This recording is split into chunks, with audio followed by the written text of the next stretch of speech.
Swayam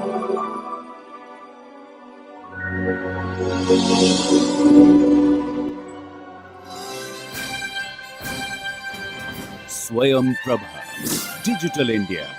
Educated India.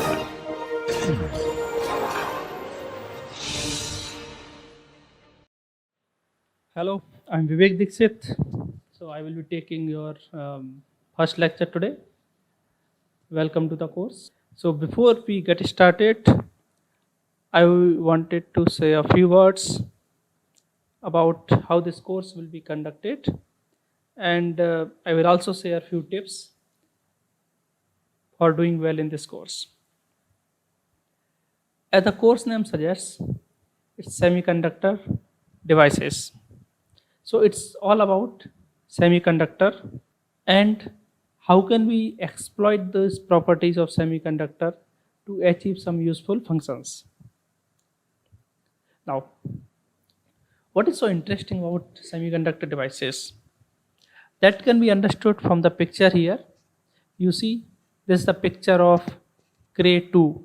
It's a supercomputer that was fabricated in 1980s, and the computing power of Cray 2 is same as the computing power of iPad 2. Now you can compare these two devices. You can compare these two computers. The weight of Cray 2 was more than 2000 kg, 2427 kg, and iPad is only half a kg, about half a kg. And you can also compare the power. It took almost 200 kilowatt. iPad takes only 25 watt, and it was very costly also. It ran into $1 million, $15 million, and iPad you can got about $500. And the unit that was sold, only 27 units were sold for Cray 2, and iPhone became very popular, and you have millions of devices sold there. So now you have the same functionality. One, you need expert to run the machine, lot of infrastructure, power, and compare with the modern device. So by comparison, you can see that how the technology had advanced and what enabled this technological advancement. It was the introduction of nanotechnology. So what makes semiconductor devices interesting is the nanotechnology, the ability to fabricate smaller and smaller devices, smaller yet powerful.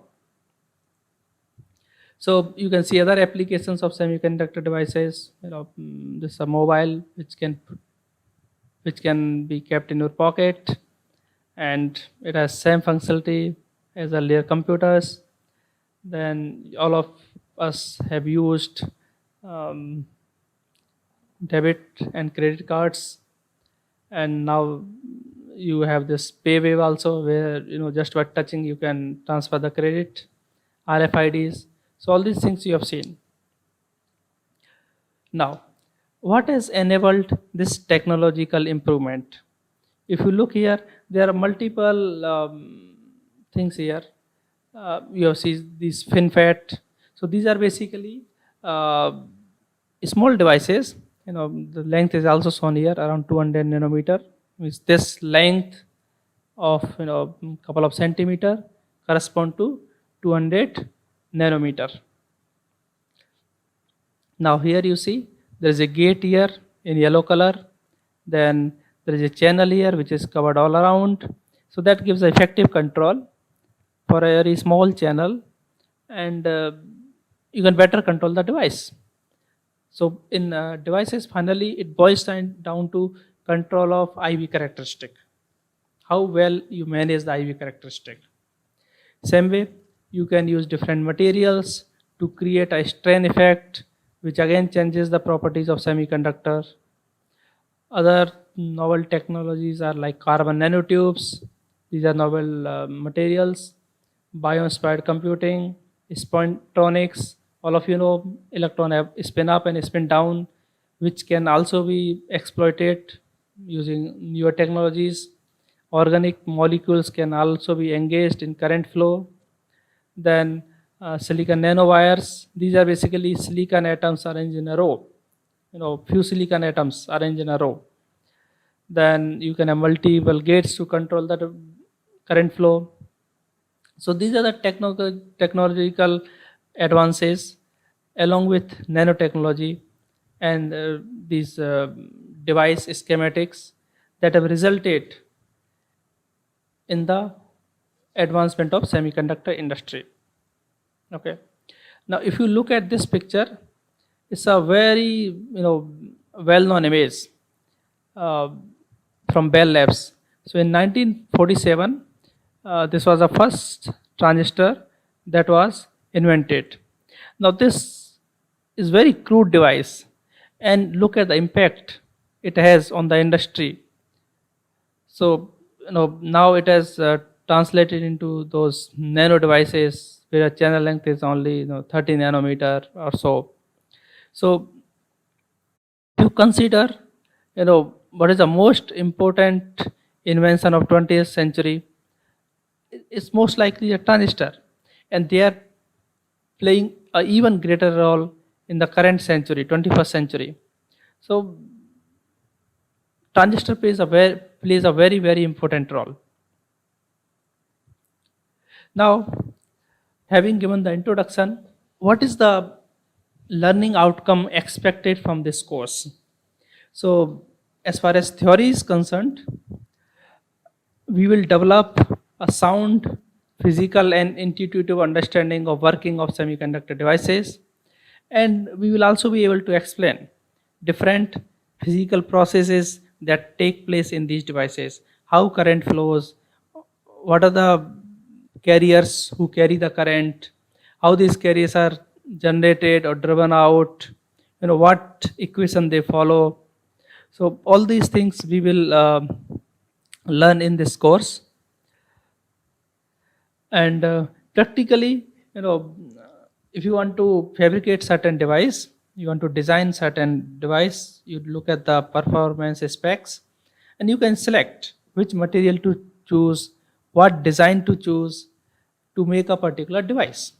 So that is the expected outcome of this course.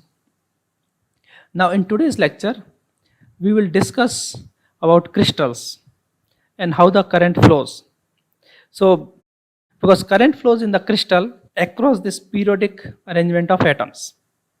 So we will be talking about some basics of atoms, a bit of solid state physics, quantum mechanics, and we will look at it how device engineers should look at them. So here are the list of references that are available.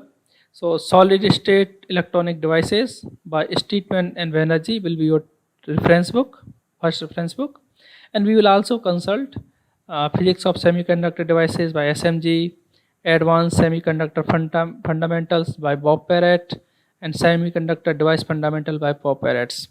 And this is my email ID. So if you have any query, you can send it there, or you can write the query on Moodle form. And if you made a WhatsApp group, you can also write there. I will take up those questions in the next lecture.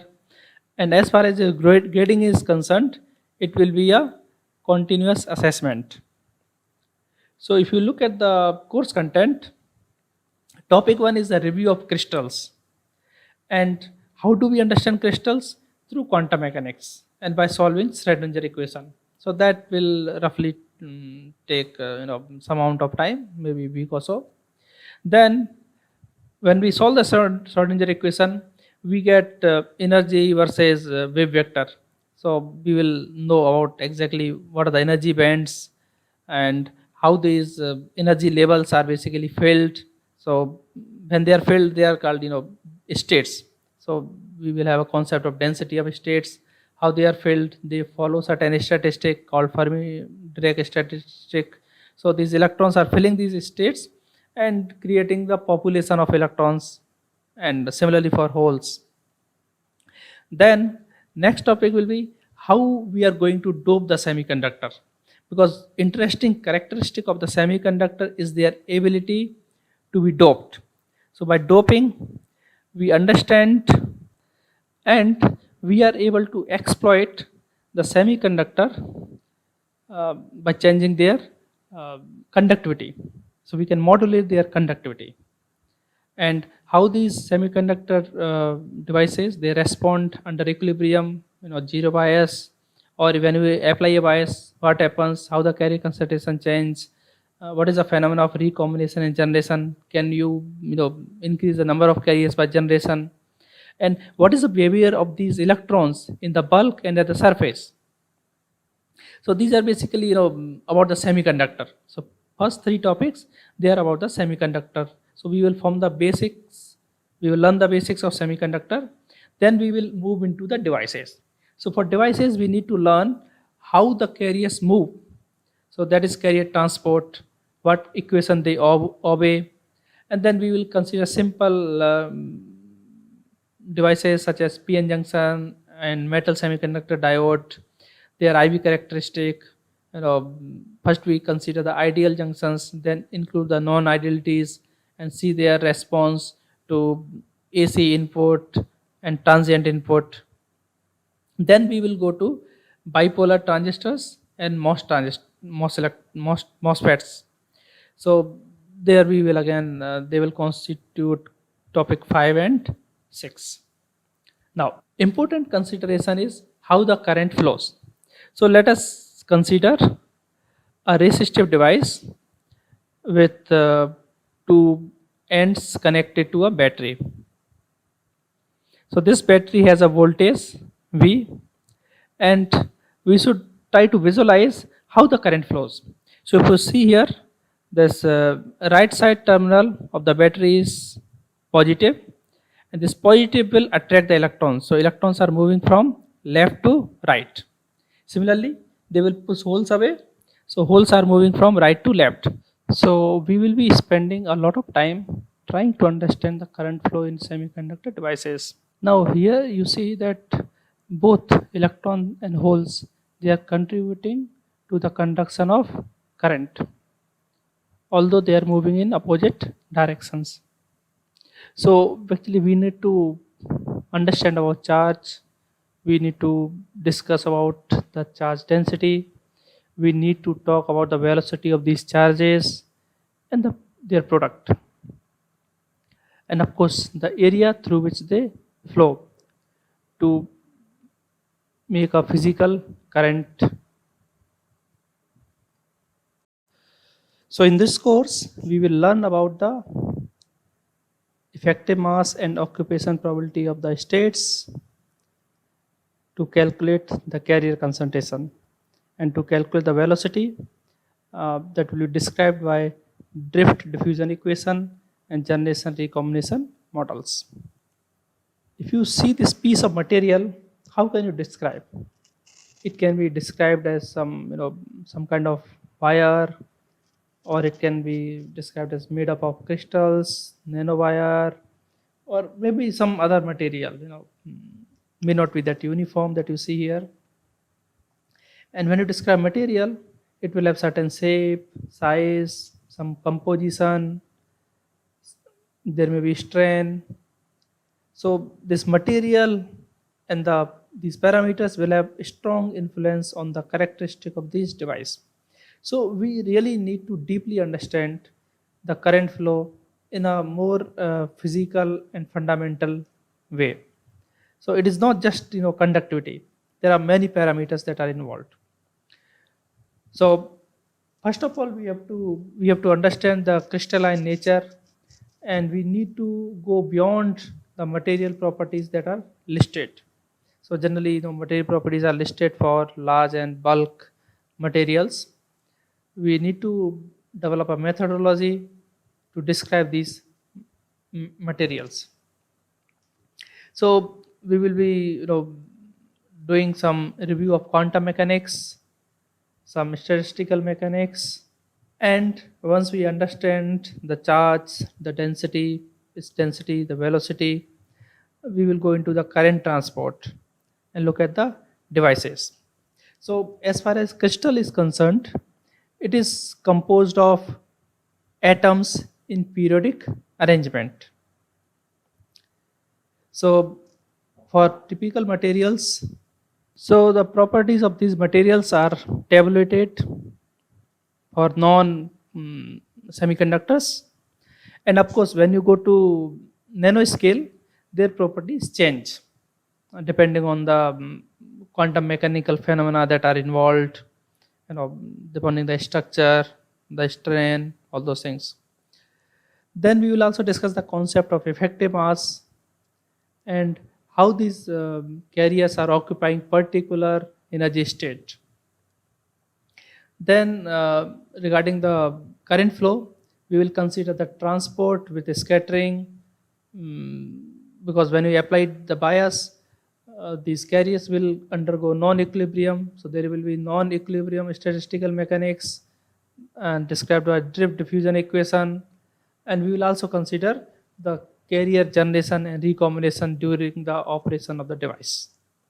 So that will enable us to understand the discrete devices such as diode, BJT, HBT is heterojunction bipolar transistor. So it's like a BJT, but emitter, base, collector, they are made up of different material.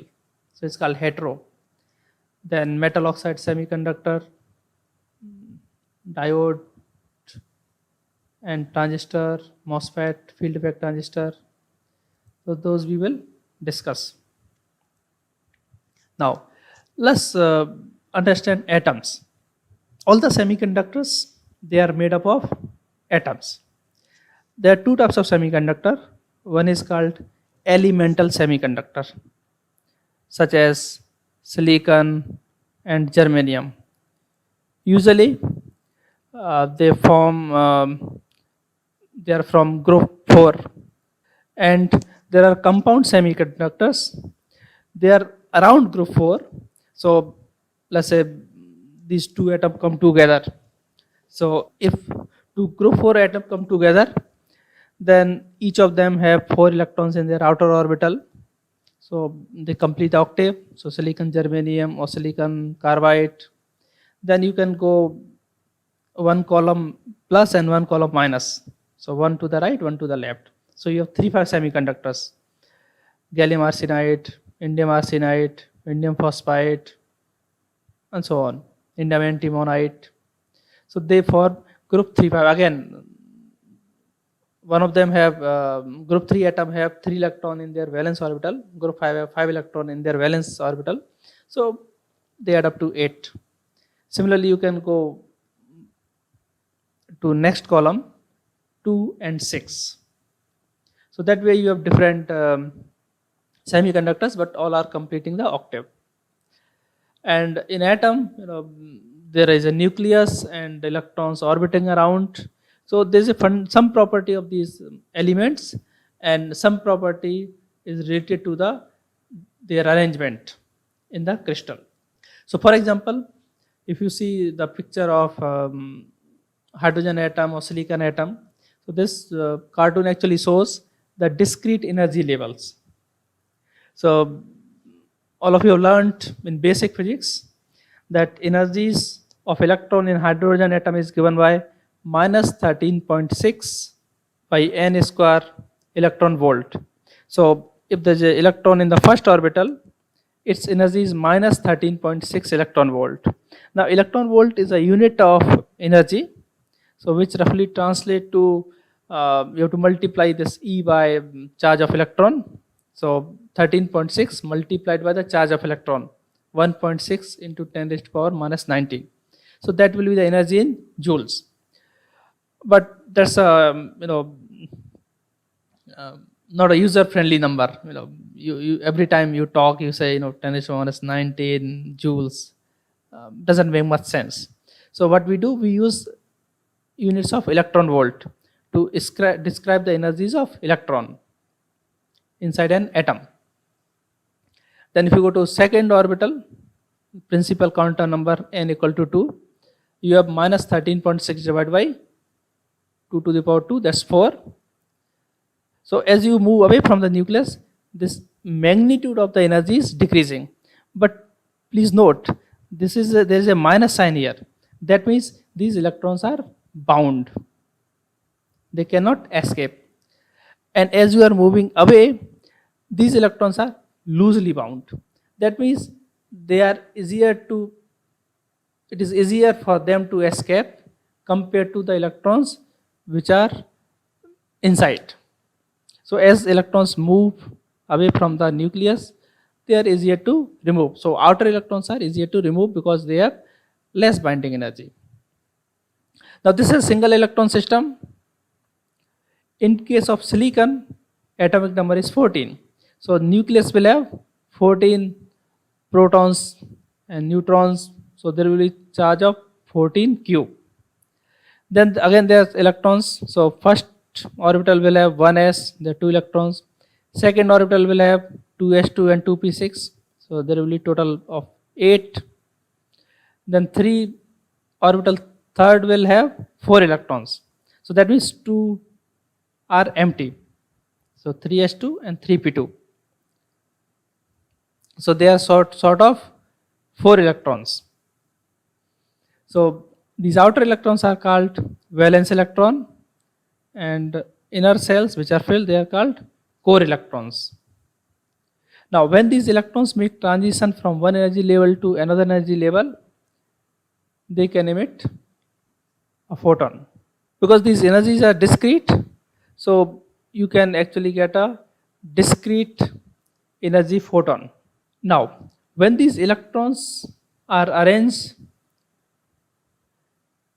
in a crystal form, what happens?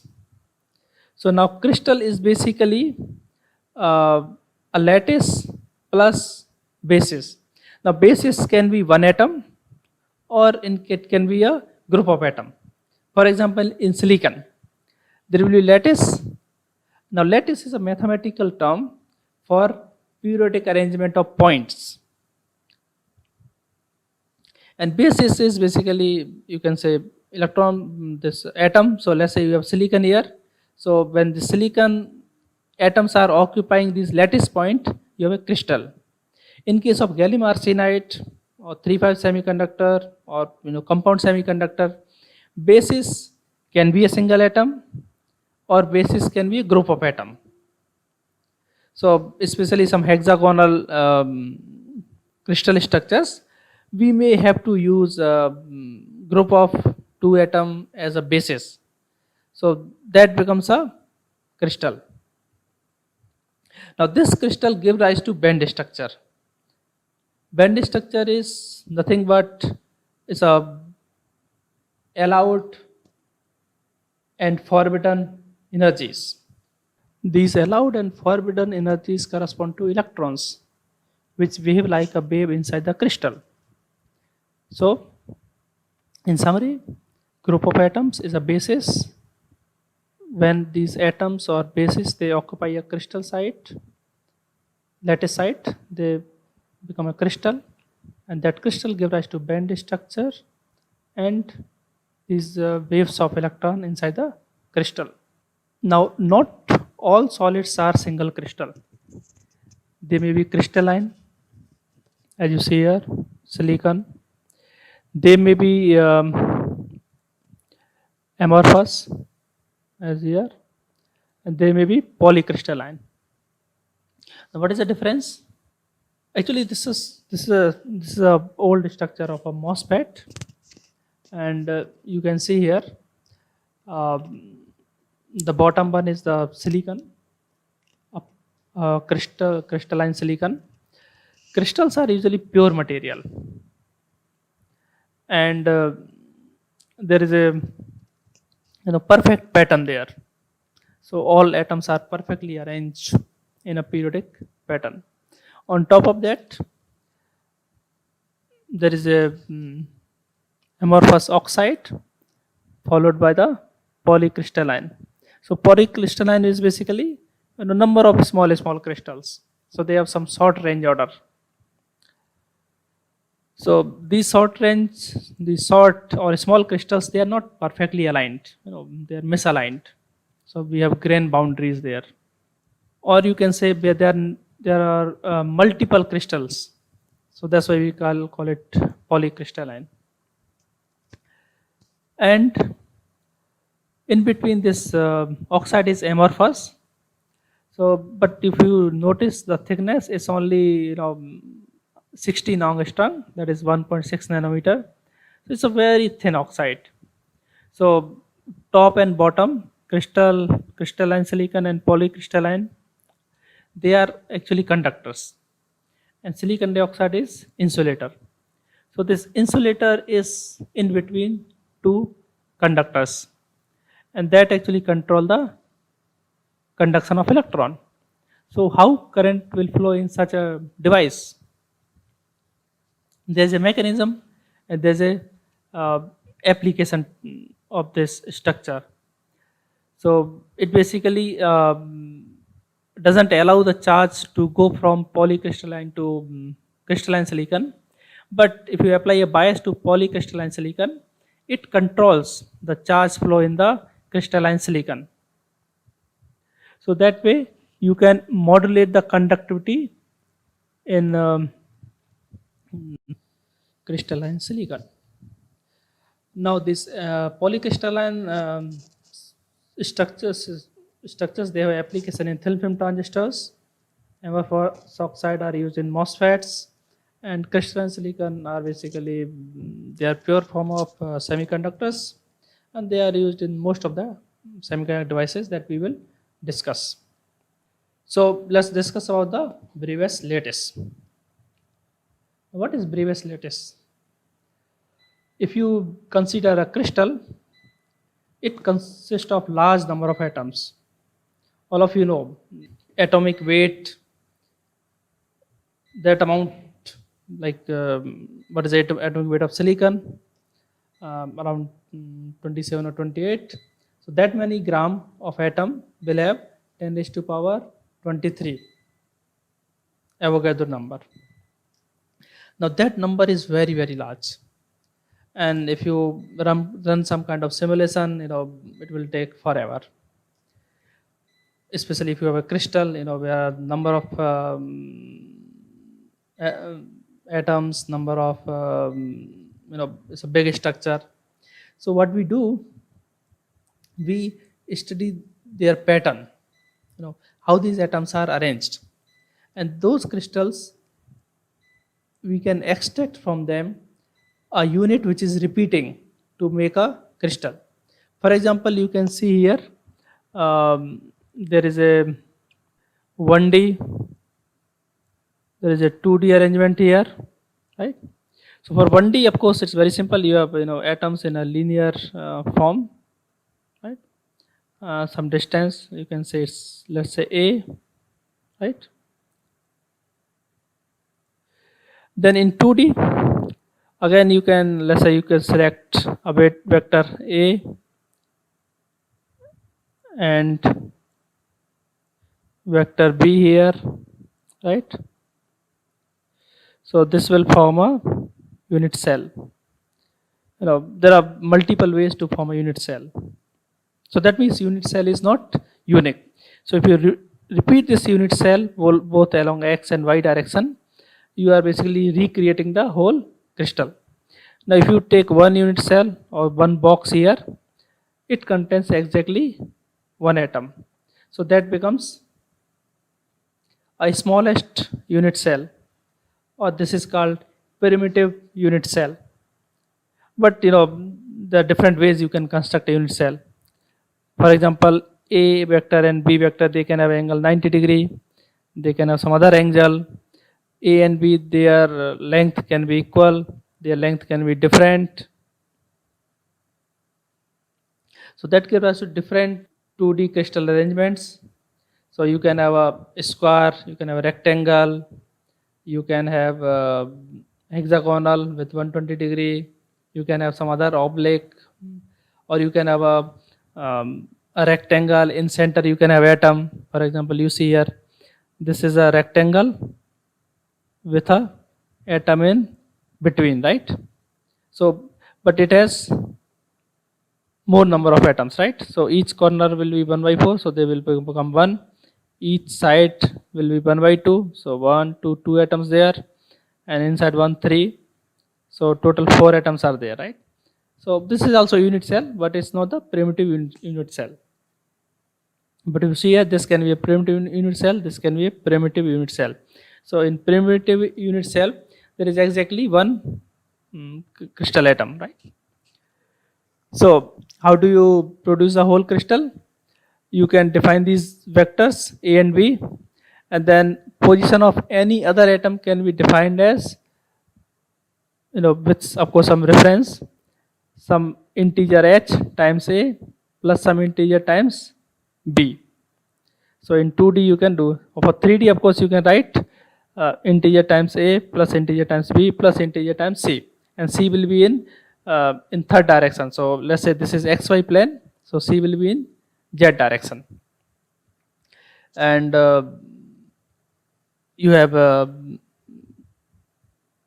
elemental semiconductors, compound semiconductor, your tertiary semiconductor or quaternary semiconductors. So they have, let's say one site may be occupied by one atom, next site is occupied by another atom. So but in 3,5 or 2,6 there are sites for group 3 atom, there is site for group 5 atom, especially in 3,5. So if you have tertiary indium gallium arsenide, so on group 3 site there will be either indium or gallium, and the probability will be depending on the composition. So let's say indium is X, then gallium will be 1 minus X. Similarly, you can have L gas, you can have indium gallium arsenide phosphide. If we just look at the atomic arrangement, can we say it's a Bravais lattice? Now Bravais lattice has one more characteristic, that each atom should have same environment. But if you compare here these two atoms, one here and second here, they have different environment. So they're, it's like a mirror image along this line, right?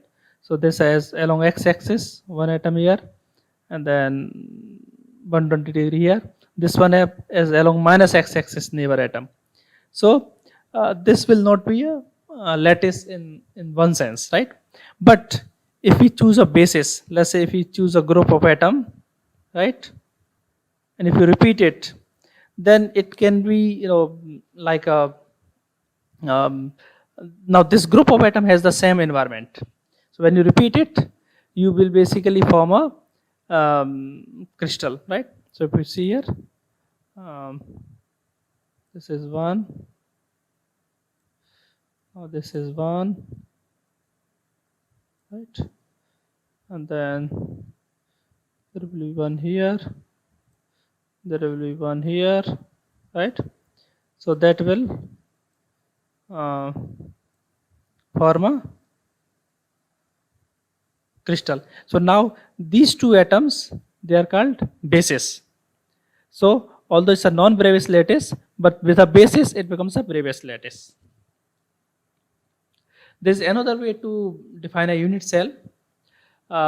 Its name is Wigner-Seed cell, where what you do, you choose one atom and its nearest neighbors and draw perpendicular bisector from all the nearest neighbors, and then with that bisector you form a region, and that will also be a unit cell. So this is basically kind of more methodical way, although not very obvious, but you can always construct a primitive cell. This is commonly adopted and easy to follow, and most importantly it always works. Wigner-Seed cell is basically a primitive cell.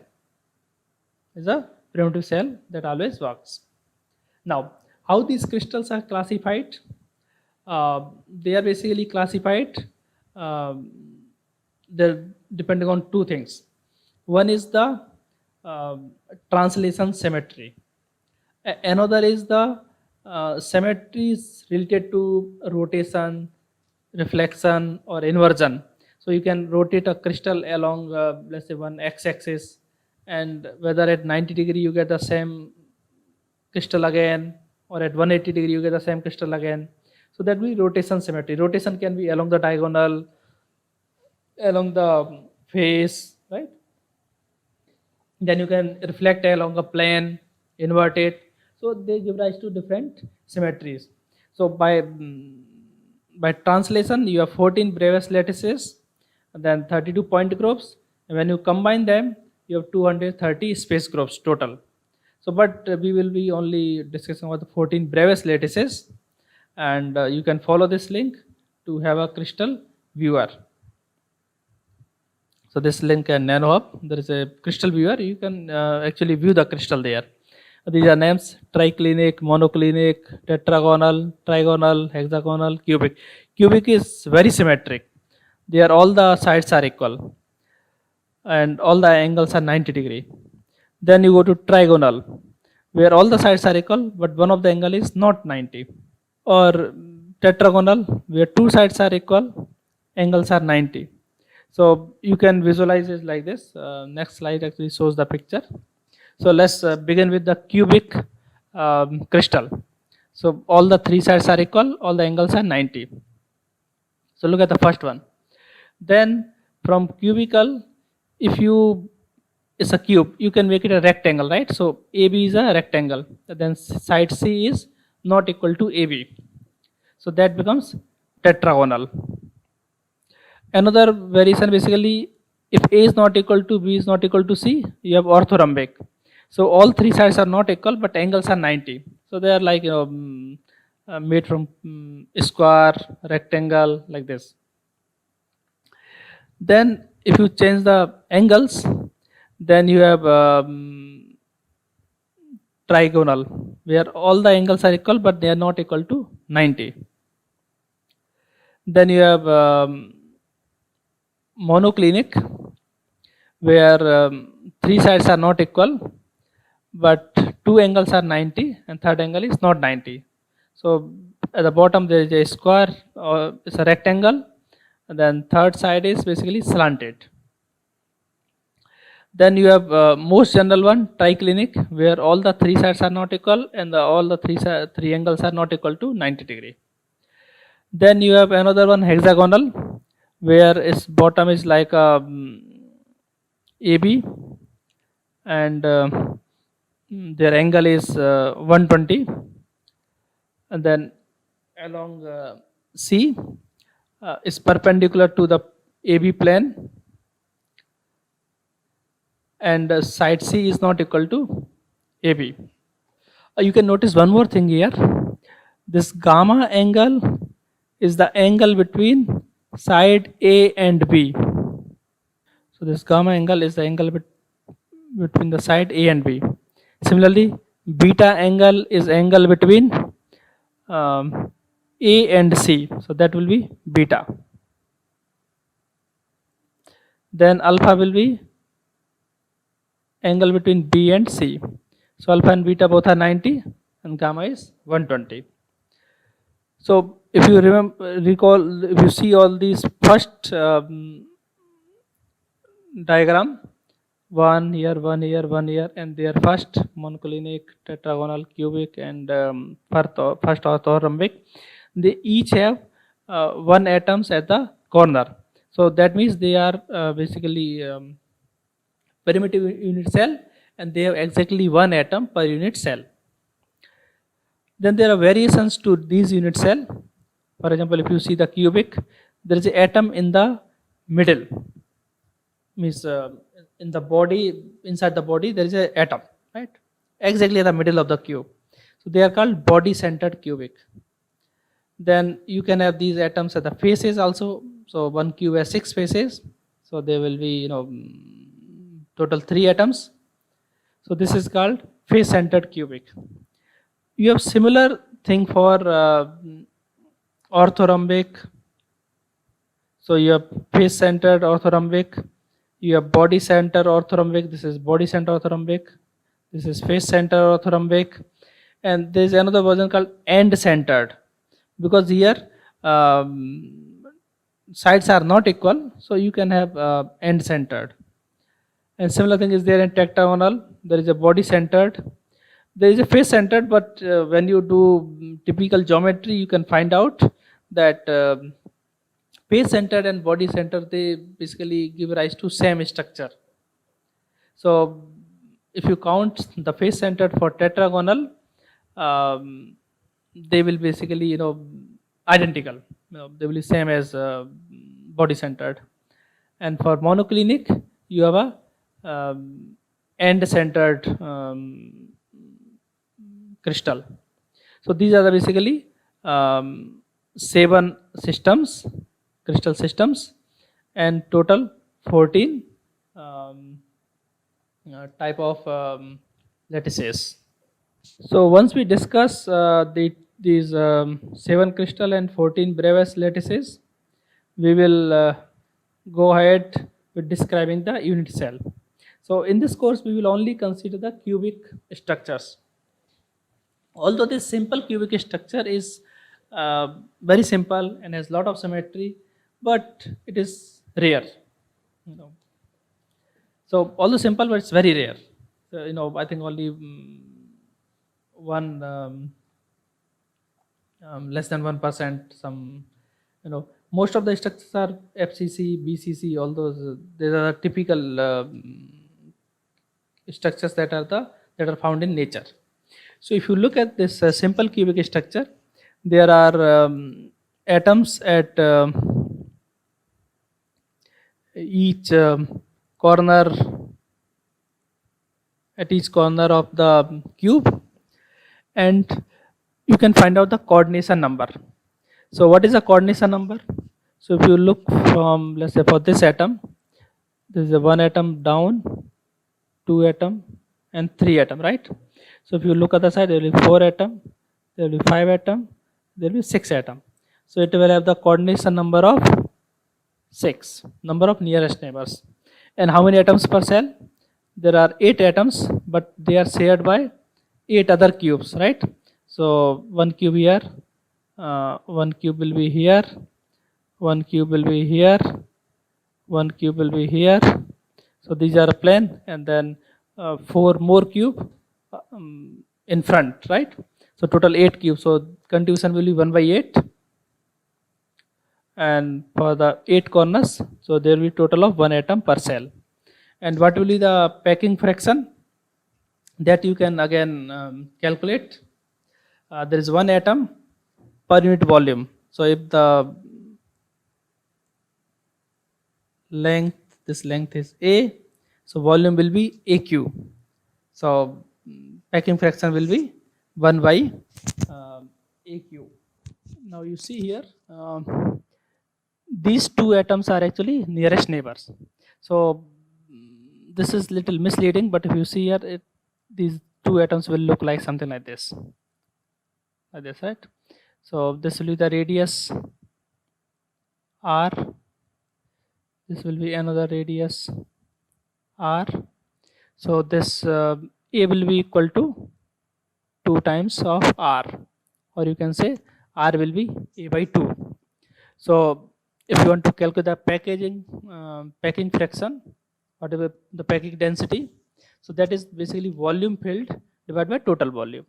Now total volume is of a unit, this unit cell is AQ.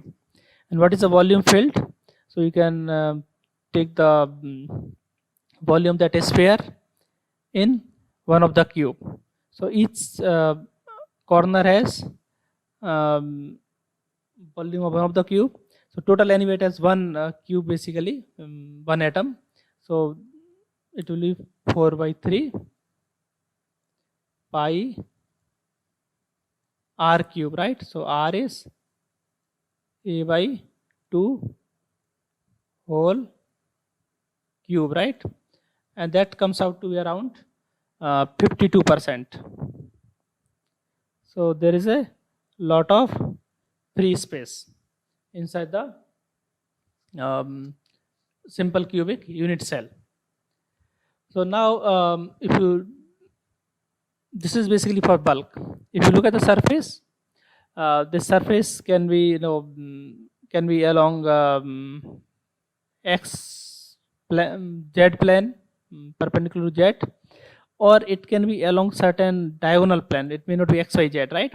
So depending on which plane it is, the distance of atom is different, right? So here the distance is a root 2, right, along the diagonal. So that means these atoms are not touching each other. But if you have along plane which is perpendicular to z, these atoms are touching. So if you look from different sides, or if your surface is terminating along certain direction, you will see the atom density will be different. So along this top plane, the area density will be, the area is a square, and there is one atom because it is shared by each atom is shared by 4 neighbors. So this will be 1 by a square. For the plane along this diagonal, again area will be 1 by 2a square, and these 4 atoms are shared by 4 neighbors, so there is one atom, right? So area density is different. Here it's 1 by a square, and for this plane is 1 over 2a square. Similarly, for body centered cubic, there is a center atom here, and of course it has 8 atoms which are nearest neighbor, so its coordination number will be 8, and each cell will have 2 atoms. You can also calculate in this case what will be the areal density, what is the packing fraction. So that I leave as homework. Please try to calculate the packing fraction for BCC. So you can have this 2 times volume of sphere divided by volume of the cell, that is AQ. And what will be the radius of a sphere? If you see here along this diagonal will be a times root 3, right? So that will be equal to 2r, 1r, 1r. So that will be equal to 4r, right? So r will be a root 3 by 4. So 2 times the volume of a sphere divided by AQ, that will be the packing fraction. Similarly for FCC, these 3 are the atoms in line. So this length is a root 2, and a root 2 is equal to 4r. So r will be a by 2 root 2. And then here the coordination number will be, if you look at, let's say, this atom, so it has 4 neighbors here, 1, 2, 3, 4, and then you see here this atom at left face, atom at front face, atom at right face, and atom at back face. They will be 4, and similarly 4 for the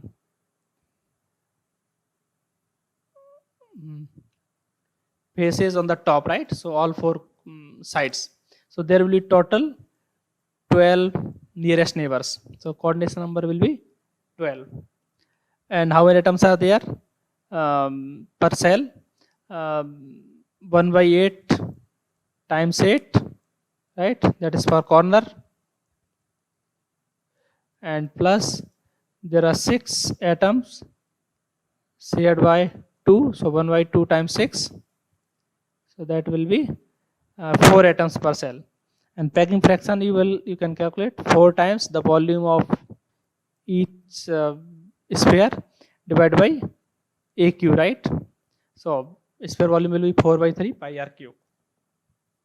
So that way you can, it's basically more dense packed.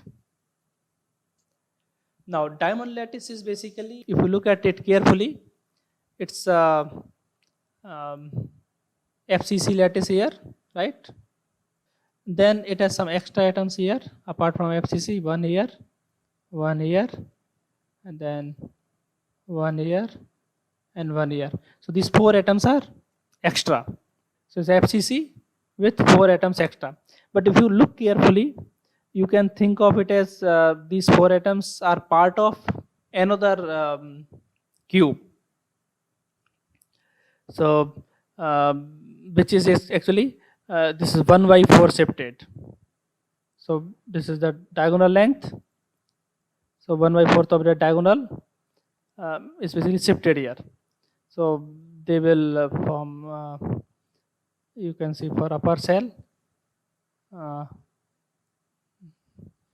then for this also you will have something like this here, right? And they will form another FCC, and these two FCC are 1 by 4 shifted. So that basically gives a diamond lattice. So it's FCC offset by A by 4 in each direction.